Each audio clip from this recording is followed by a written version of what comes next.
First, let's tackle importing from a memory card. Connect your card reader and insert your memory card. Lightroom should automatically detect it and open the import dialog, but if not, click the import button in the bottom left of the library module. In the import dialog, on the left under source, select your memory card. You'll see all the images displayed in the main window. You can choose to import all photos by making sure the All Photos radio button is selected at the top, or selectively pick images by unchecking the ones you don't want. Simply click the checkbox in the corner of each thumbnail to toggle its selection. Now, let's choose where they go. On the right, under the To panel, ensure Copy selected. If you're importing from a memory card, then click Choose Destination to browse for the specific folder on your hard drive where you want your photos stored.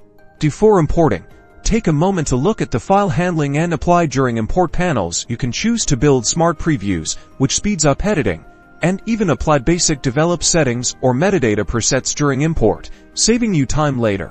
Once you're happy with your selections and settings, click the Import button in the bottom right corner. Your photos will now be quickly imported into your Lightroom catalog, ready for organization and editing. For importing from a hard drive, you have two main options. You can either open the import dialog again, navigate to your desired folder under source, and proceed as before, but ensure Add is selected in the To panel, which links the existing files without copying them. Alternatively, and often faster, you can simply drag folders directly from your computer's file explorer into the Lightroom library module. Lightroom will then prompt you with import options. Finally, for direct capture, connect your supported camera to your computer via USB. Go to File, then Tethered Capture, and select Start Tethered Capture. This allows you to shoot directly into Lightroom. A separate tethered capture bar will appear, allowing you to control camera settings and specify the destination folder for your captured images. This method is fantastic for studio work or immediate feedback.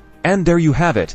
Now you know the various ways to bring your photos into Lightroom, mastering the essential first step in your photo editing journey. Happy editing!